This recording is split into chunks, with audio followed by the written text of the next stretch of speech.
Assalamualaikum warahmatullahi wabarakatuh. Senang sekali bisa berjumpa kembali dalam kuliah Fisika Dasar 1. Semoga hari ini dalam keadaan sehat semua. Pada kesempatan waktu yang baik ini kita akan melakukan perkuliahan dengan melanjutkan topik yang kemarin, yaitu linear momentum and collisions atau momentum linier dan tumbukan. Jadi ini adalah kuliah bagian kedua dari perkuliahan yang pekan kemarin kita lakukan.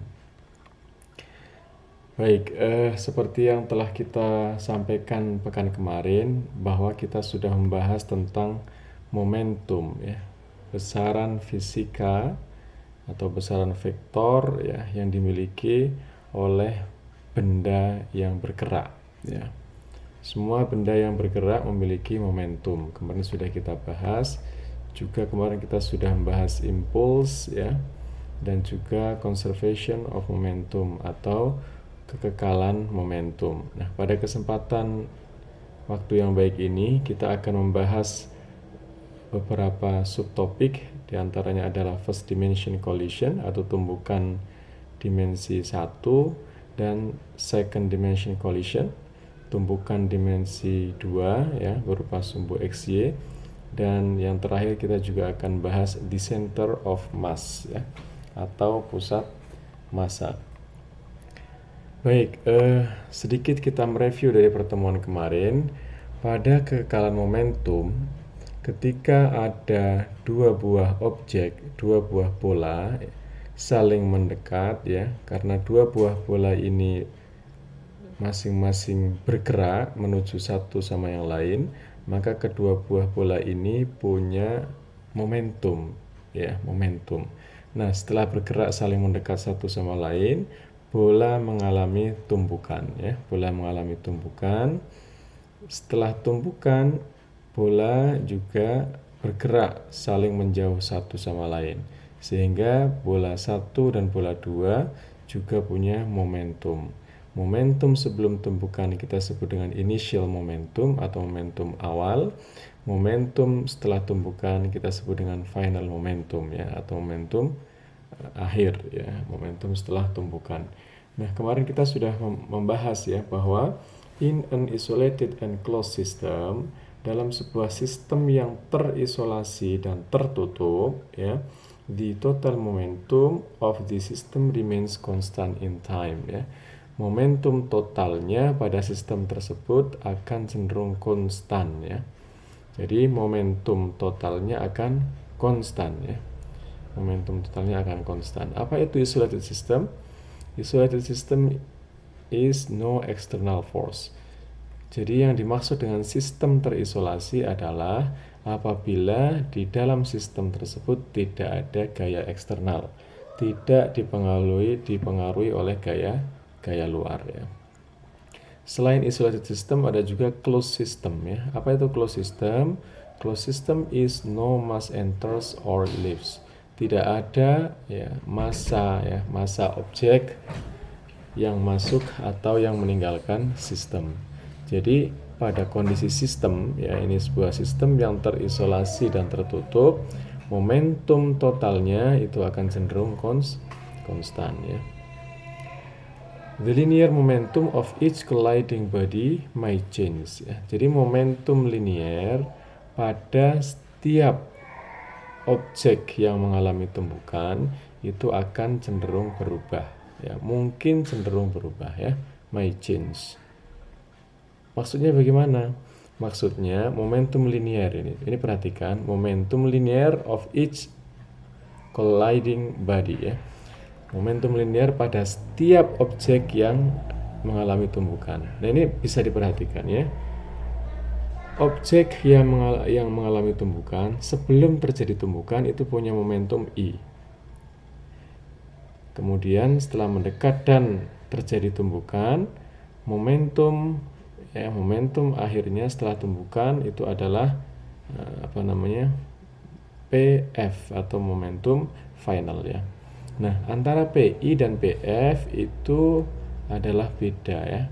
adalah beda. Kenapa beda? Karena mungkin terjadi perubahan kecepatan, ya. Perubahan kecepatan sebelum tumbukan dan setelah tumbukan ada perbedaan kecepatan. Karena perbedaan kecepatan objek tersebut, momentumnya juga berubah. Jadi the linear momentum of each colliding body may change, ya. Sangat memungkinkan momentum linear pada setiap objek yang mengalami tumbukan itu akan berubah. Kemudian, the total momentum P of the system cannot change. Sedangkan total momentum dari sistem tidak berubah. Maksudnya bagaimana? Maksudnya adalah the total momentum di sini adalah total momentum sebelum tumbukan, berarti P1I dan P2I pada objek ini itu tidak berubah. Jadi P1I plus P2I sama dengan P1F, momentum akhir F, ya, plus P2F atau momentum akhir 2, ya. Jadi momentum awal sama dengan momentum akhir, tidak ada perubahan momentum secara total, ya, dalam sebuah sistem. Bisa difahami, ya. Kalau tadi yang dimaksud di sini adalah setiap objeknya itu mengalami perubahan momentum, tapi momentum totalnya itu tidak berubah dalam sistem. Baik, kita lanjutkan. Nah, kemarin juga kita sudah membahas, ya, tentang konservasi momentum. Perhatikan ini ada dua objek yang saling mendekat satu sama lain. Objek 1 punya massa 1 dan kecepatan 1i atau initial. Objek 2 itu punya kecepatan 2 dan massa 2, ya. Nah, setelah tumbukan itu akan menghasilkan V1F atau kecepatan akhir 1 dan V2F kecepatan akhir 2. Nah, pas pada saat tumbukan terjadinya collision itu terjadi impuls momentum, ya, terjadi impuls. Jadi maksud terjadi impuls ini adalah, ya, benda 2 atau bola yang lebih besar itu memberikan gaya, ya. Jadi F21 itu adalah gaya dari benda 2 yang diberikan ke benda 1, ya, kali delta T kali perubahan waktu. Ini persamaan impulsnya. V21 delta T, impuls, ya, pada benda 1 itu adalah F21. F21 itu adalah gaya dari benda 2 yang diberikan ke benda 1 kali delta T sama dengan perubahan momentum dari benda 1. Ketika benda 1 diberikan gaya sebesar F, ya, oleh benda 2, maka akan terjadi perubahan momentum pada benda 1. Sehingga nilai perubahan momentumnya adalah M1V1F minus M1V1X. Ini perubahan momentum pada benda 1. Sedangkan perubahan momentum pada benda 2 karena diberikan gaya oleh benda 1 ke benda 2 itu adalah delta P2 atau M2F2F minus M2V2I, ya. Jadi ini adalah hubungan antara impuls dan momentum, ya.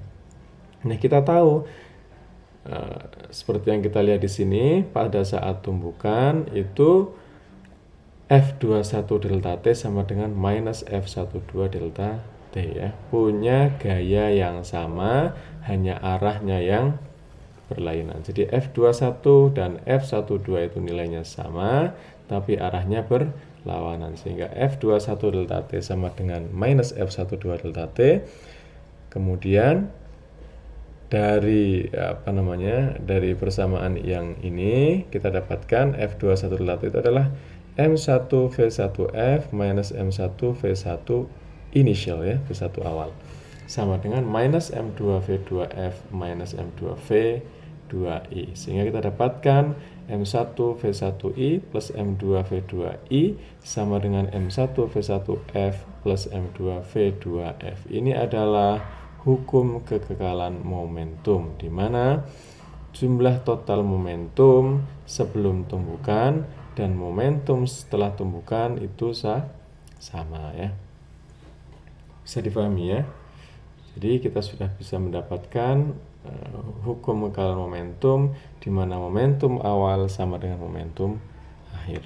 Baik, kita akan bahas, sebelum kita bahas, ini kita masih ada satu poin lagi ya, satu slide lagi, tentang konservasi momentum, yaitu ketika when no external force act on a system consisting of two objects that collide with each other, the total momentum of the system remains constant in time. Seperti yang tadi sudah saya sampaikan ya, ketika tidak ada gaya eksternal atau gaya luar yang mengenai sebuah sistem, ini misalnya ada sistem ya, misalnya ada sistem. Nah, dalam sistem itu ada dua objek yang bertumbukan satu antar satu dengan yang lain. Nah, ketika tidak ada objek, tidak ada force, tidak ada gaya dari luar, maka momentum totalnya dari sistem ini akan konstan ya, akan konstan. Sehingga kita dapatkan ini kita ada summary, ini summary dari tadi ya. F delta T sama dengan delta P sama dengan PF minus PI. Ketika F-nya sama dengan 0, maka delta P sama dengan 0 ya. Sehingga pada isolated system itu PF sama dengan PI atau momentum akhir sama dengan momentum awal ya. Nah, ini final conclusion ya. Momentum akhir sama dengan momentum awal. Ini specific case pada isolated and closed system ya, pada sistem terisolasi dan tertutup. Baik, yang terakhir nih ya, specifically the total momentum before the collisions will equal to the momentum after the collision. Spesifik lagi ya, lebih spesifik lagi, momentum total sebelum tumbukan akan sama dengan momentum total setelah tumbukan, atau M1V1I plus M2V2I sama dengan M1V1F plus M2V2F. Ini kembali lagi, ini adalah hukum kekekalan momentum, di mana momentum total awal sama dengan momentum total akhir. Baik, ingat ya, persamaan ini adalah persamaan yang akan kita gunakan dalam menyelesaikan setiap kasus-kasus dalam contoh yang ada dalam collision ya, dalam momentum. Baik, kita masuk ke problem solving for when the collision. Jadi bagaimana kita menyelesaikan masalah dalam tumbukan satu dimensi. Jadi kalau nanti ada soal ya, ada soal misalnya ada dua objek bola dengan M1 ya, dengan masanya M1 sama dengan M1, masanya kecepatan V sama dengan V1 untuk benda 1, sedangkan untuk benda 2 masanya adalah M2 dan kecepatannya adalah V2. Bagaimana cara menyelesaikannya? Ini ya. Pertama, set up a coordinate axis and define the velocities with respect to this axis. Jadi kita pertama adalah menentukan dulu sumbu aksisnya ya. Karena ini kita satu dimensi, kita menggunakan sumbu aksis, misalnya sumbu X ya. Misalnya sumbu X, dan define the velocities with respect to the axis. Kemudian kita menentukan kecepatannya sesuai pada sumbunya ya. Karena di sini hanya satu dimensi, kita menggunakan sumbu X, maka kita juga ya, kita akan menggunakan sumbu X saja atau satu dimensi. Maka the velocities with respect to this axis, it means the X axis ya, pada sumbu X. Jadi kecepatannya pada sumbu X. Kalau ke arah kanan itu adalah positif, ini misalnya ya, kita langsung bisa di-set nanti bahwa kecepatan 1 ke arah kanan positif, kecepatan 2 ke arah kiri negatif. It is convenient to make your axis coincide with one of the initial velocities ya. Jadi ini harus coincide dengan kecepatan awal ya. Baik, itu yang pertama, kita men-skate up, menentukan koordinat aksisnya dan mendefinisikan velocitiesnya. Penting sekali ya mendefinisikan velocity ini, karena velocity ini punya arah. Kalau kita tidak mendefinisikan sejak awal, nanti kita kebingungan. Ke arah kanan tuh arah positif, ke arah kiri arah negatif. Biasanya pada sumbu X seperti itu ya. Kemudian setelah itu, diagram in your sketch, draw all the velocity vectors ya. Kita menggambar vektor velocity-nya atau vektor kecepatannya, and label the velocities and the mass. Dan kemudian kita memberikan label ya, kita memberikan nama pada kecepatan dan masanya. Misalnya di sini ya, misalnya ada bola satu ini masanya M1, kecepatannya ke arah kanan, maka V1-nya positif. Bola 2 M2, kecepatannya ke arah kiri ya, bergerak ke arah kiri, maka bola 2 punya kecepatan sebesar V2.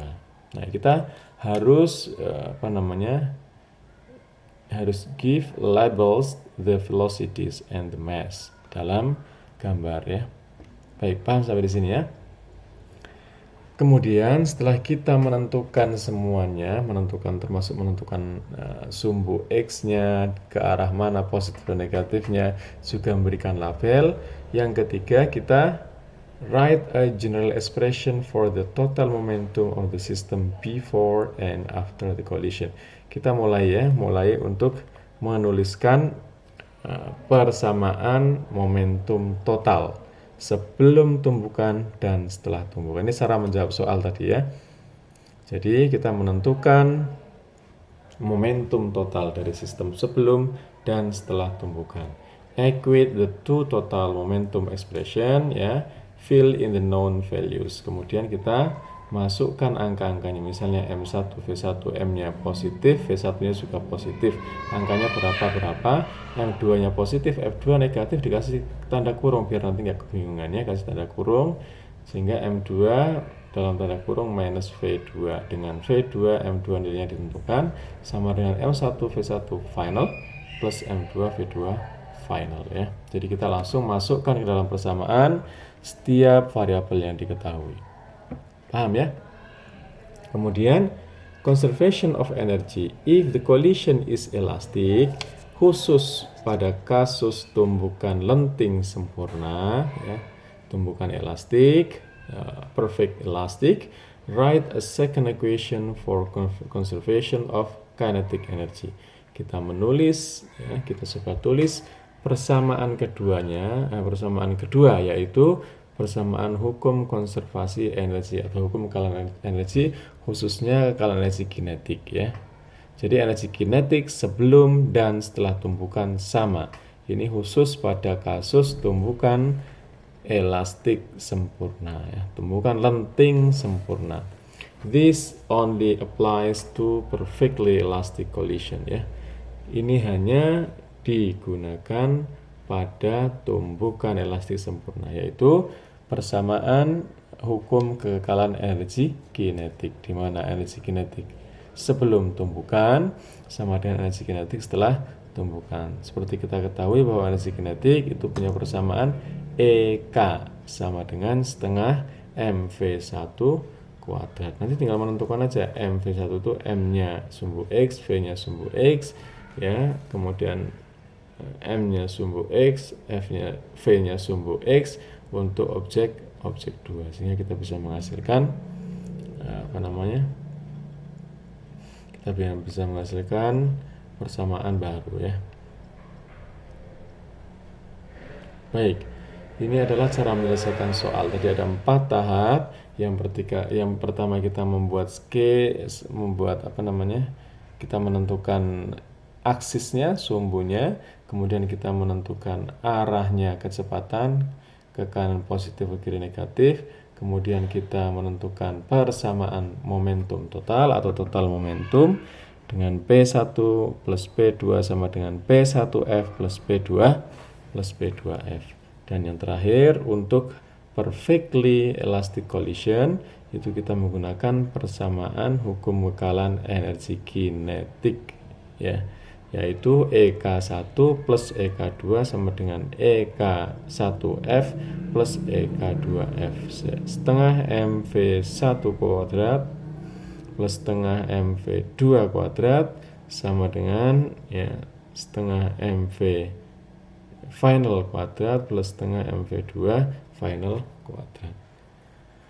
Baik, itu langkah-langkah untuk menyelesaikan soal pada 1D collision atau tumbukan satu dimensi ya. Selain one dimension, kita juga punya two dimension. Misalnya pada kasus bola biliar ya. Kalau kita menyodok bola biliar ini dan pas kena di tengah, maka biasanya kalau pas di tengah itu akan menghasilkan 1D collision. Biasanya akan menghasilkan tumbukan. Setelah tumbukan itu masih bergerak pada sumbu yang sama ya.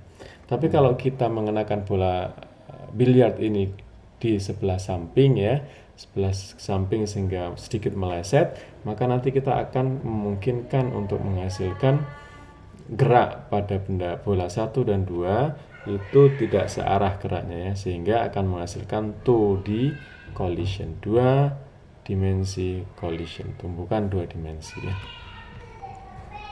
Baik. Nah, pada kasus 2 dimensional collisions ya, for a general collision of two objects in two dimensional space, untuk tumbukan ya, tumbukan umum pada objek, ada dua objek dalam sumbu dalam space dimensi 2 ya, dalam ruang dimensi 2, the conservation of momentum principle implies that the total momentum of the system in each direction is conserved. Jadi pada kasus dua dimensi, tumbukan dua dimensi, itu kekekalan momentumnya atau hukum kekekalan momentumnya adalah momentum total dari sebuah sistem pada setiap arah itu kekal. Jadi kita tidak boleh mencampurkan antara sumbu X dan sumbu Y.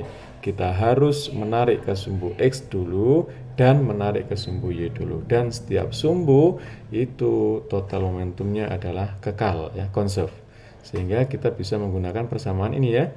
Ini persamaan yang nomor 1 yang atas itu adalah hukum konservasi momentum pada sumbu X ya, pada sumbu X. Yang kedua itu hukum konservasi momentum atau kumulan momentum pada sumbu Y. Jadi ada dua persamaan ini ya.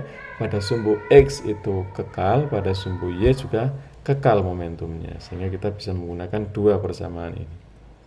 Misalnya ini ada sebuah bola biliar yang disodok ya, bola biliar disodok kemudian mengenai samping bola biliar 2 ini M2, maka akan besar kemungkinan untuk itu akan menghasilkan collision, tumbukan setelah tumbukan itu akan bergerak ke dalam dua dimensi ya, menuju ke sumbu X positif dan menuju ke sumbu Y negatif ya. Saya kira bisa difahami ya, sehingga pada sumbu X itu kita dapatkan M1V1IX plus M2V2IX sama dengan M1V1FX plus M2V2FX, atau pada sumbu Y tinggal kita ganti Y. Baik, kita lanjutkan ya. Seperti yang tadi kita sampaikan, the momentum is conserved in all direction. Jadi momentum itu adalah kekal pada semua arah, baik itu sumbu X, sumbu Y, sumbu Z, itu momentumnya kekal, yaitu P1 plus P2 sama dengan P1F plus P2F. Baik, bagaimana cara kita menyelesaikan? Use subscript for identifying the object. Nah, untuk memudahkan kita dalam menulis persamaan, karena ini sumbu X, sumbu Y, dan sumbu Z misalnya pada tiga dimensi, maka kita harus bisa mengidentifikasi objeknya. Misalnya objek ini adalah objek 1, kita beri nama objek 1, kemudian indicating initial or final values, kita mengindisikan mana yang kecepatan awal, mana yang kecepatan akhir. Misalnya ini V1I berarti kecepatan awal, initial. V1F itu berarti adalah kecepatan akhir setelah tumbukan. Kemudian the velocity components, ini komponennya ke arah X atau ke arah Y. If the collision is elastic, use conservation of kinetic energy as a second equation. Selain menggunakan hukum kekal momentum, kita juga bisa menggunakan persamaan hukum kekalahan energi kinetik ya, energi kinetik. Ini khusus ya digunakan untuk menjawab soal-soal yang memungkinkan terjadinya perfectly elastic collision atau tumbukan elastik yang sempurna. Baik, kita lanjut ya.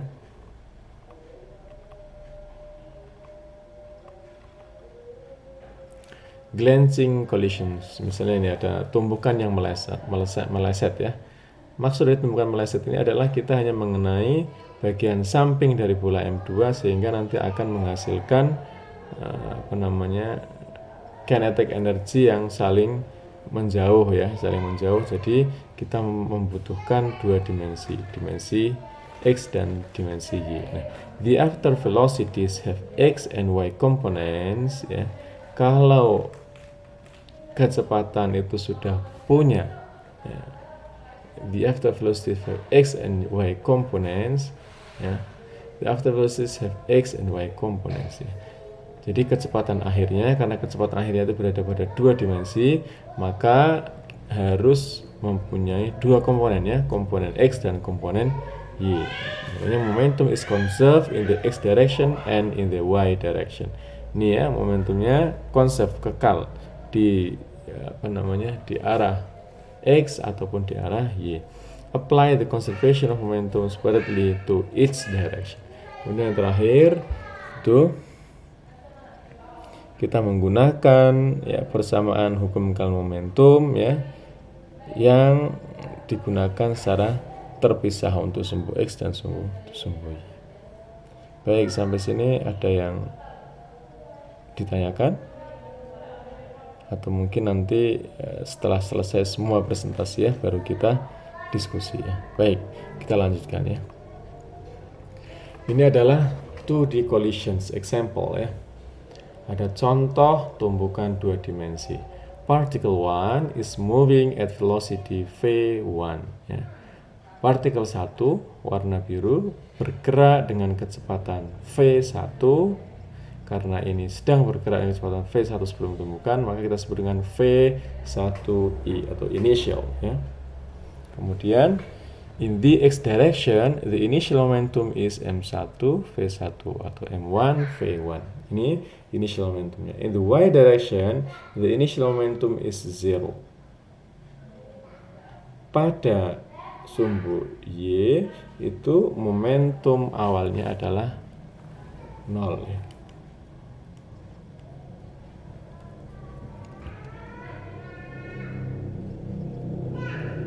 Kenapa momentum awalnya pada benda satu ini ya? Pada benda satu ini momentum awalnya pada sumbu Y 0.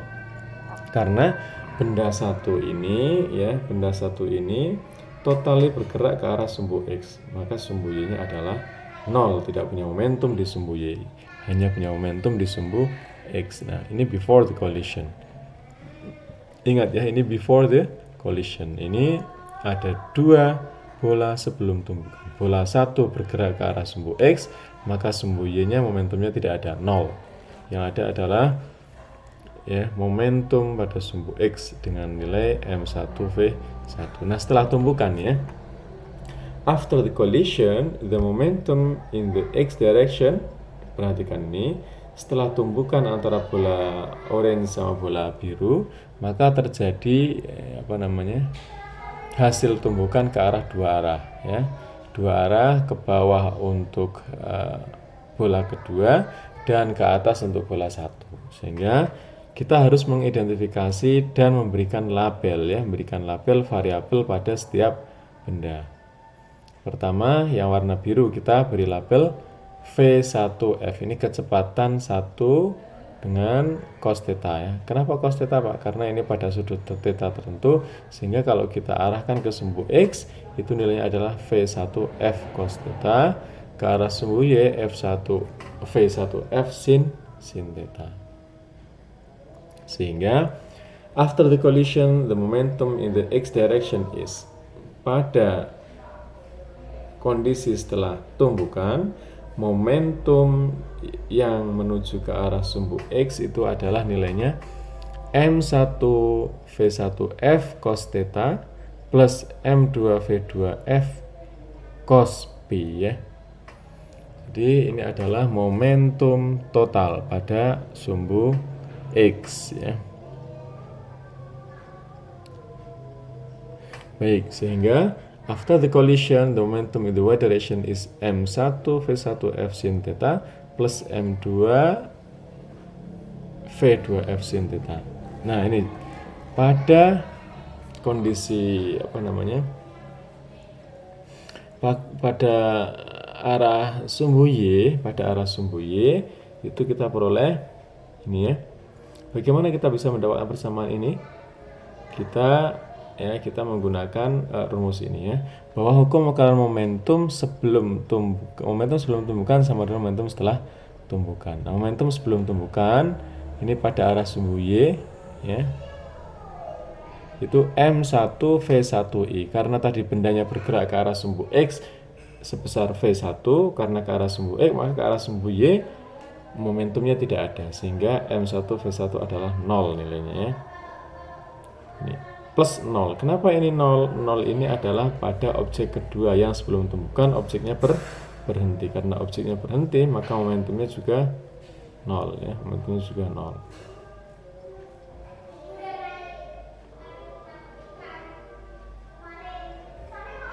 Baik ya.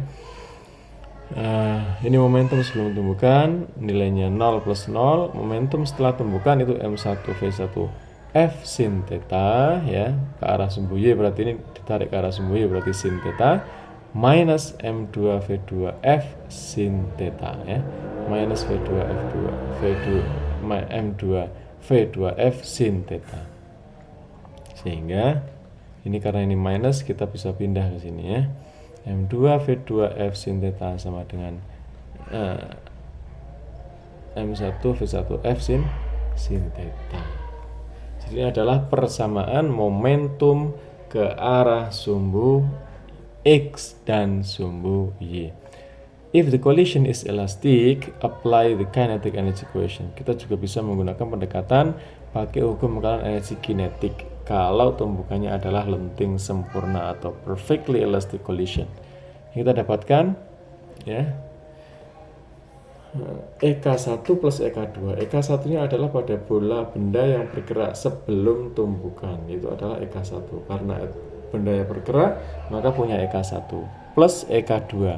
Karena sebelum tumbukan itu benda 2 pada keadaan diam, maka EK2 nya adalah 0.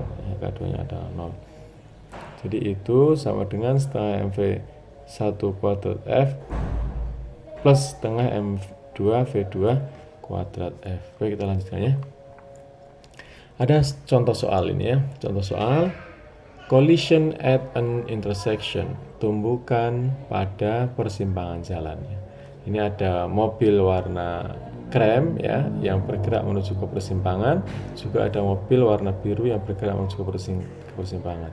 Mobil biru ini lupa tidak ada tanda-tanda apapun, jalan langsung ya tanpa melihat kanan kiri, langsung menuju ke arah kanan ya, ke arah kanan. Nah, mobil yang kedua ini kaget ya, tiba-tiba ada mobil warna biru, sehingga ini sempat menuju ke arah kiri untuk menghindari tabrakan, tapi tetap terjadi tabrakannya. A car with mass 1.5 multiple 10 to 3 kg traveling is at a speed of 25 meter per second ya.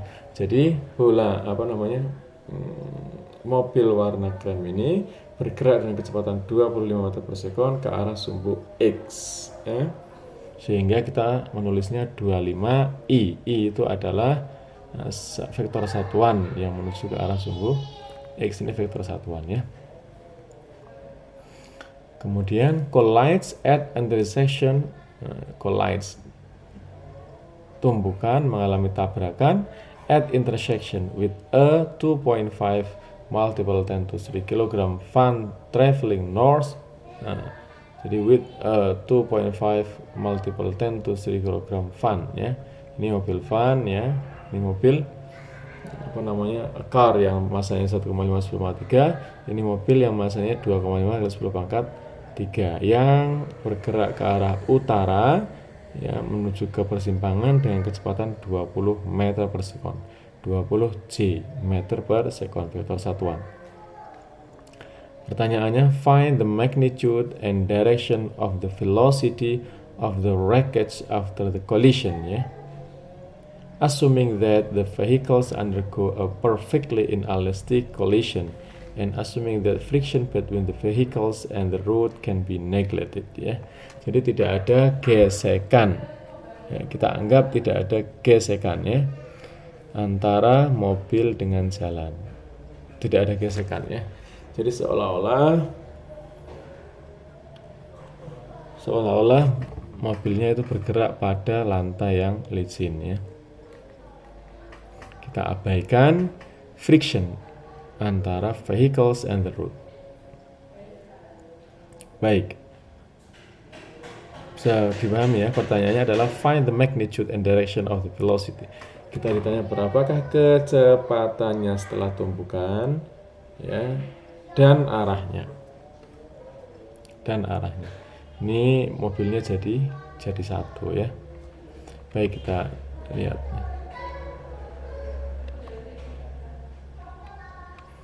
Baik, ini adalah jawabannya. Sebelum jawab silahkan untuk di latihan dikerjakan, ya. Kita harus pertama menentukan variabel-variabel apa saja yang diketahui. Ini ada MC, ya, sebesar ini, kemudian MV sebesar ini, ya, 2,5 kemudian FC inisial pada sumbu X nya itu 25, FV inisial pada sumbu Y itu 20 meter per second. Pertanyaannya tentukan kecepatan F, ya, kecepatan akhirnya. Nah, kita perhatikan di sini, ya. Kita bisa menyelesaikan soal ini dengan menggunakan rumus hukum mekalan momentum, ya.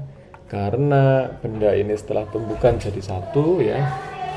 Setelah tumbukan jadi satu antara mobil 1 dan 2 jadi satu ini setelah tabrakan, maka kita menggunakan persamaan MC VCFX plus MV VVFX sama dengan MC plus MV, ya, karena ini jadi satu, ya. Jadi 1,5 tambah 2,5, jadi 4 kali 10 pangkat 3 kilogram.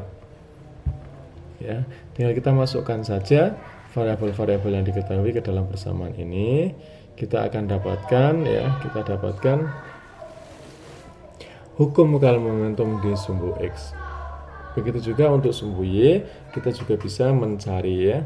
Kita juga bisa mencari semuanya yang ke arah sumbu Y. Ini nilainya sama seperti ini, ya. Nanti bisa langsung dicari.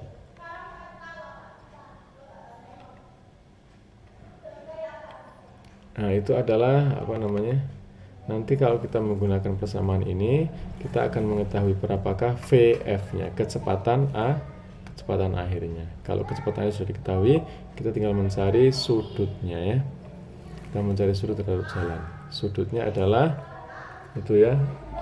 Tangen theta itu adalah Y per X. Y-nya adalah 5 kali 10 pangkat 4. X-nya adalah 3,75 kali 10 pangkat 4. Sehingga tangen theta-nya 1,33. Maka theta adalah 53. Maka theta ini sebesar 53 derajat, ya. 53 derajat. Nah, V finalnya atau V akhirnya itu sama dengan ini, ya. Dengan menggunakan hukum mekalan momentum, maka kita dapatkan 500 kali 10 pangkat 4 per 4 kali 10 pangkat 3 sin 53,1 sama dengan 15,6.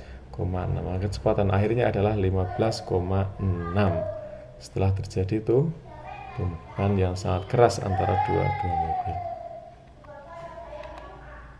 Baik, saya kira hukum mekalan 1 dimensi dan 2 dimensi sampai di sini saja, ya. Kita lanjutkan sedikit tentang the center of mass.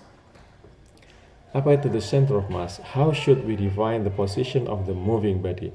Bagaimana kita mendefinisikan posisi dari sebuah objek yang bergerak? What is Y for UG sama dengan MGY? Ini kalau energi potensialnya MGY. Nah, kita untuk bisa menentukan ini adalah take the average position of mass. Kita menggunakan posisi rata-rata dari massa. Maksudnya yang dimaksud dengan posisi rata-rata dari massa ini kita sebut dengan center of mass ya, atau pusat massa. Bisa perhatikan nih teman-temannya, ketika kayu ini dilempar maka akan menghasilkan grafik seperti ini ya. Dan pada kayu ini ada center of mass-nya yang berada pada titik ini, maka center of mass itu akan menghasilkan grafik seperti ini ya ketika dilempar. Jadi setiap benda itu punya center of mass ya. There is a special point. Apa itu center of mass?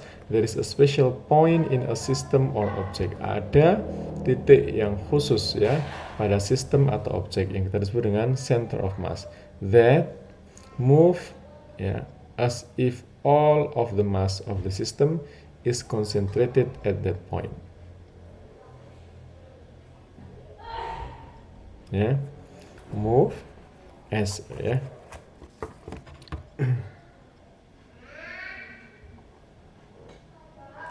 Baik, sebentar ya.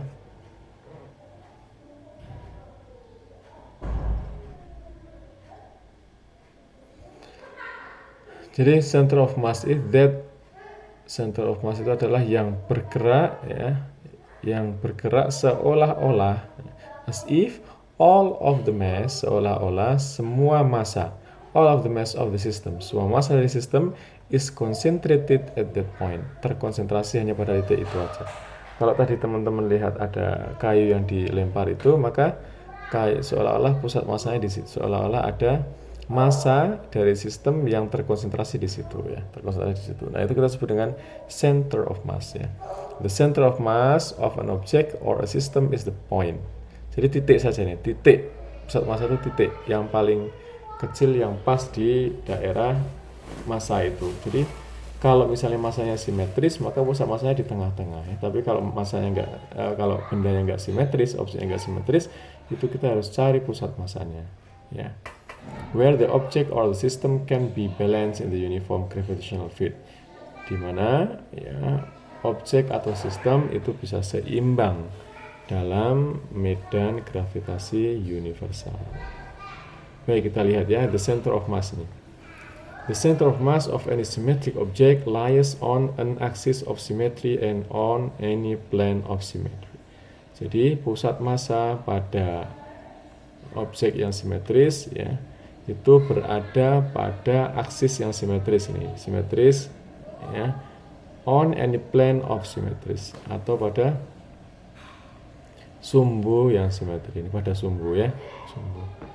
If the object has uniform density, kalau objeknya itu punya densitas yang seragam, yang homogen, yang uniform ya, the center mass may reside inside the body. Pusat massa itu ada kemungkinan berada di dalam objek sendiri. May reside inside the body or outside of the body. Ini outside of the body, berada di luar objek, ini berada di tengah, kalau ini berada di luar objek completely ya, completely. Ini bisa difahami ya. Pusat massa itu kalau simetris ya, kalau simetris objeknya itu terletak pada sumbu simetri dan pada bidang simetri. Pada bidang simetri jika dia pada bidang simetri ya. Nah, the center mass may reside inside the body.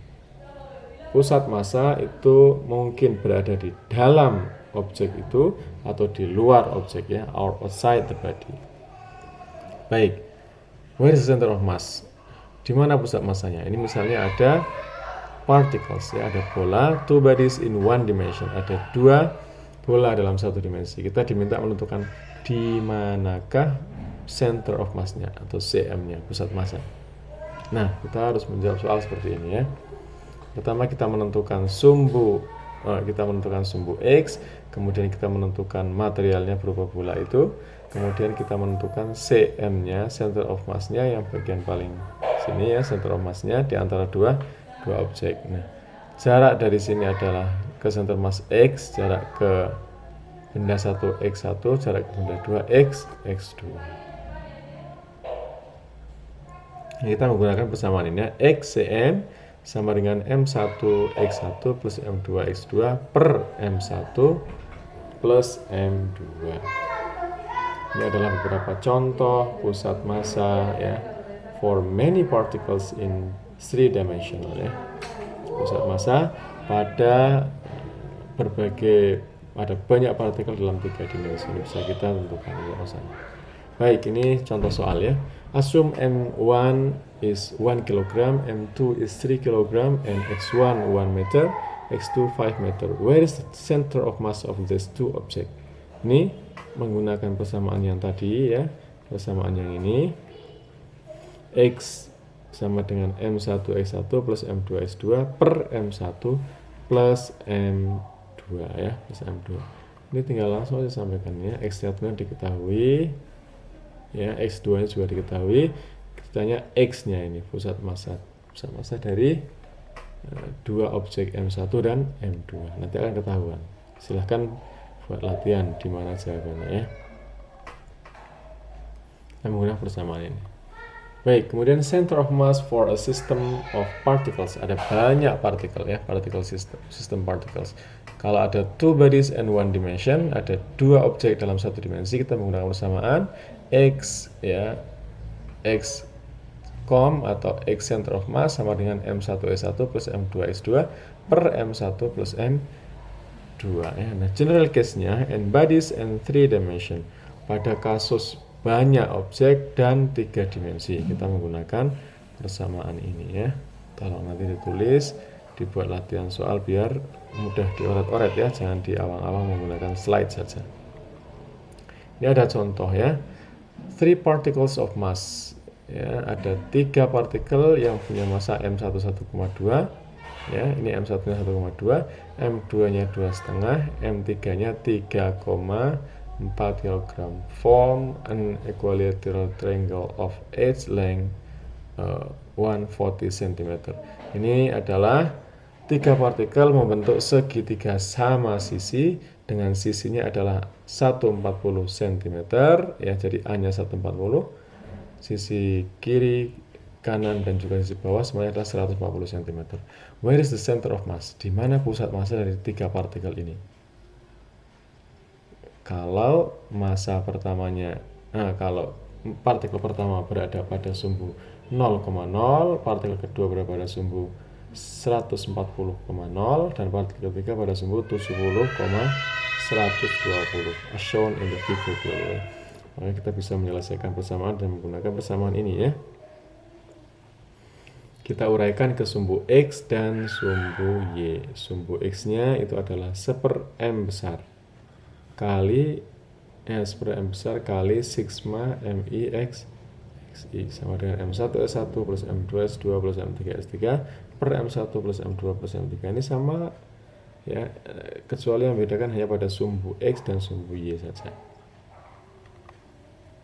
Nih, sehingga kita dapatkan pada sumbu X-nya itu adalah pusat massa di 82,8, 80 di sekitar sini, 57,5. Berarti pusat massanya di sini ya.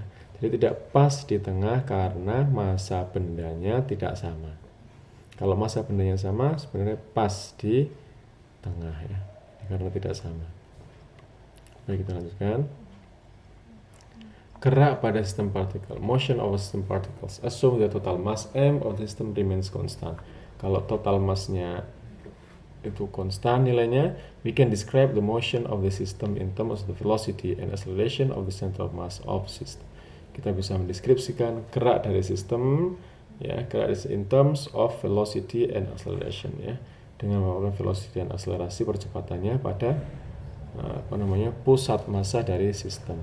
Kita juga bisa mendeskripsikan momentum of the system and Newton's second law for the system. Ini ya. Ini velocity and momentum of system of particles. Jadi velocity-nya ini kecepatan center of mass-nya itu sebesar 1/M sigma MI VI dari I ya. Kemudian momentumnya itu M Vm sama dengan sigma MI VI sama dengan sigma PI sama dengan P total ya. Maka the total linear momentum of the system equals to the total mass multiplied by the velocity of the center of mass. Jadi momentum linear total dari sistem itu sama dengan massa total ya, sama dengan massa total yang dikalikan dengan kecepatan dari center of mass. Ini kalau kita nanti berdasarkan acceleration and force of the center of mass ya, kita bisa dapatkan ini. Silahkan nanti ditulis kembali ya, biar nanti bisa teringat dan bisa mudah menghafalnya. Ini Newton's second law for a system of particles ya, bersama dengan tadi. Baik, saya kira cukup untuk perkuliahan hari ini ya. Alhamdulillah untuk collisions ya, untuk collisions dan momentum serta impuls itu sudah selesai sampai sini. Nanti pertemuan berikutnya kita akan lanjutkan untuk membahas tentang elastisitas ya. Semoga nanti sampai akhir semester kita bisa menyelesaikan topik tentang fluida. Baik, demikian dari saya. Apabila ada salah dan kekurangan mohon maaf. Semoga bermanfaat. Nanti kita bisa diskusikan melalui Teams application ya kalau ada pertanyaan, atau lewat WA group yang silakan bisa di-share ya ke WA group jika ada pertanyaan tentang collision, momentum linear, impulse. Demikian, terima kasih. Assalamualaikum warahmatullahi wabarakatuh.